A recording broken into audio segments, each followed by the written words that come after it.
Sastra channel நேயர்களுக்கு நமஸ்காரம். அனுதினம் ஆனந்தம் நிகழ்ச்சியில் உங்கள் அனைவரையும் சந்திப்பதில் மிக்க மகிழ்ச்சி.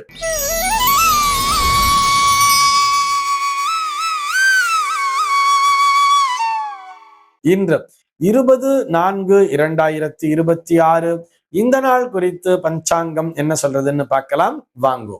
இன்றைய தினம் பராபவ வருடம் சித்திரை மாதம் 7ஆம் தேதி திங்கட்கிழமை. திதி பார்த்தோம்னா வளர்பிறை திருத்தியை திதி காலை 7:28 வரைக்கும் இருக்கு. அதனைத் தொடர்ந்து வளர்பிறை சதுர்த்தி திதியானது நாளைய தினம் அதிகாலை 4:15 வரைக்கும் இருக்கு. அதனைத் தொடர்ந்து வளர்பிறை பஞ்சமி திதியானது வந்து விடுகிறது. ஆக திருக்கணித பஞ்சாங்க ரீதியாக இன்றைய தினம் சூரிய உதயத்திலிருந்து நாளைய தினம் சூரிய உதயம் வரை இருக்கக்கூடிய அந்த ஒரு நாள்ல பார்த்தோம்னா 3 திதிகள், திருத்தியை, சதுர்த்தி, பஞ்சமி ஆகிய 3 திதிகள் ஒன்றாக இணைவதால் திருக்கணித பஞ்சாங்க ரீதியாக இந்த நாளானது திதி அவமாக்கம் என்ற பெயரிலே குறிப்பிடப்படுகிறது. இன்னைக்கு நட்சத்திரம் பார்த்தோம்னா ரோகிணி நட்சத்திரம் இரவு 2:07 வரைக்கும் கொடுத்திருக்கா. அதனைத் தொடர்ந்து மிருகசீருஷ நட்சத்திரம் என்பதும் வந்து விடுகிறது.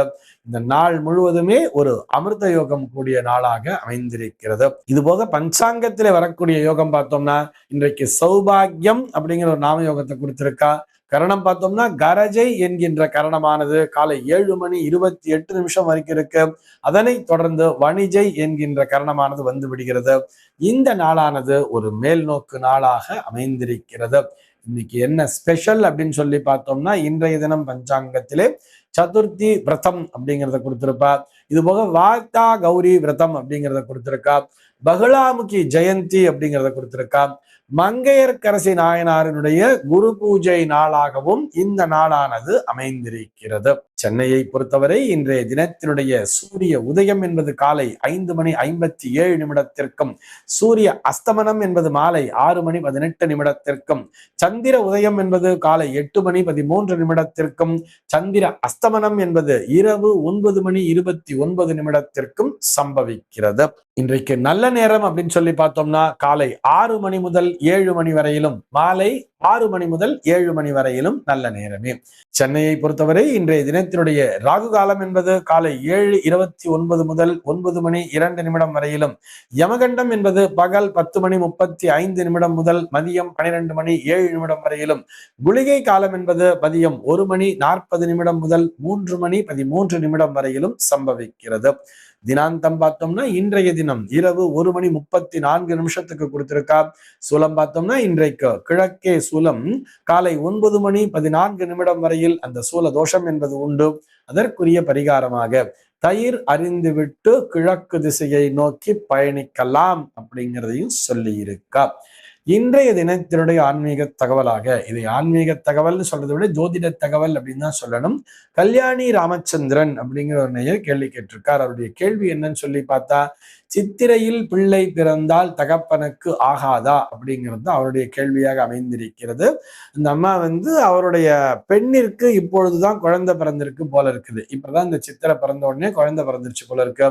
இந்த அம்மா SMS மூலியமா அனுப்பிச்சிருக்கா, பிளஸ் வாட்ஸ்அப் மெசேஜும் அனுப்பிச்சிருக்கா. அந்த அம்மா என்ன கேட்கிறான்னா, என் பொண்ணுக்கு பையன் பிறந்திருக்கா, ஆனா அவங்க மாமியார் வீட்டை அவளை குறை சொல்லிகிட்டே இருக்கா. என் பிள்ளைக்கு ஆகாது, என் பிள்ளைக்கு ஆகாது, இந்த மாதிரி சித்திரையில போய் பிள்ளைய பெற்று வச்சிருக்கா, சித்திரையில ஆம்பளை பிள்ளை பிறந்தா தகப்பனுக்கு ஆகாது, அதனால 1 வருஷத்துக்கு உங்க வீட்டிலேயே இருக்கட்டும்ங்கிற மாதிரி சொல்றா அப்படின்னு சொல்லிட்டு ஒரு மன வருத்தத்தோடு அந்த தகவலை பகிர்ந்திருக்கிறார்கள்.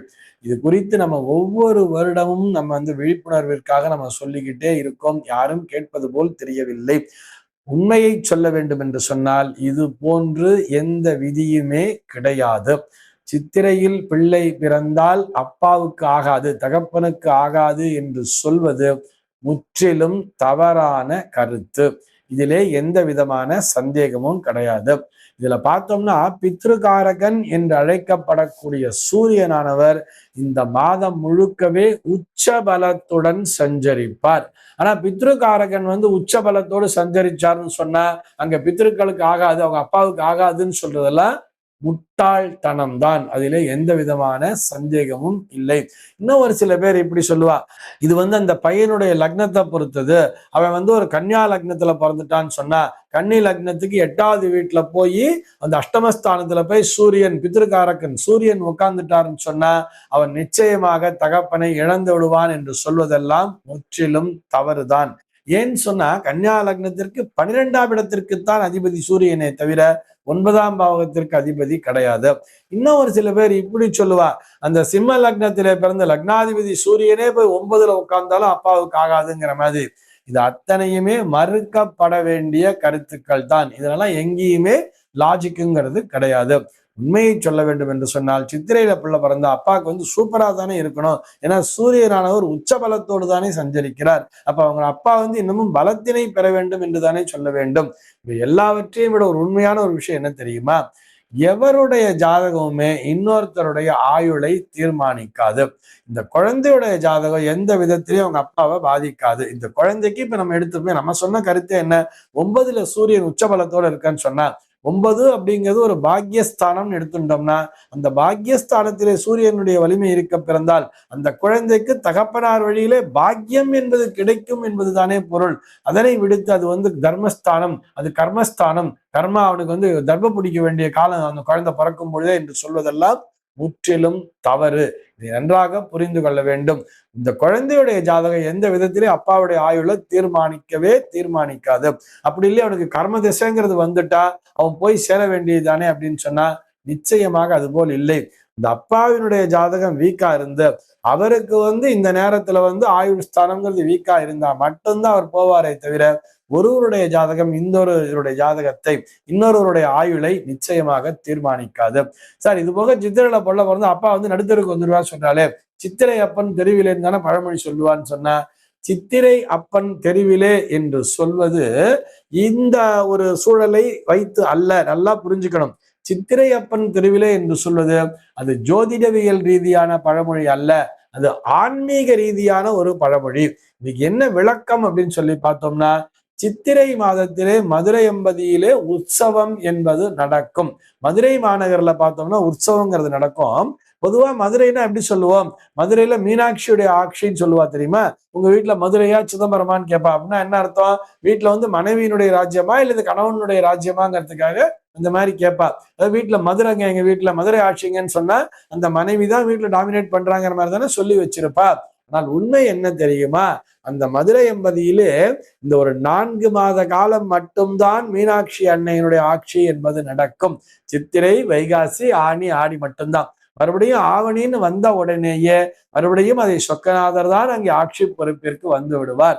ஆவணியிலிருந்து பங்குனி வரைக்கும் சித்திரை திருவிழா வரைக்குமே அவர் தான் பார்த்தோம்னா முழுக்க ஆட்சி பண்ணிட்டு இருக்கார். அந்த சித்திரை திருவிழாவிலே பார்த்தோம்னா நமக்கு அந்த முடிசூட்டுகின்ற விழா அப்படிங்கிறதையும் வச்சிருப்பார். அன்றைய தேதியில் இருந்துதான் அப்பன் சொக்கநாதன் என்ன பண்றார்னா, ஆட்சி பொறுப்பினை மீனாட்சி இடத்திலே ஒப்படைத்து விட்டு அவர் நேராக தெருவிலே உலா வருகிறார் என்பதுதான் பொருள்.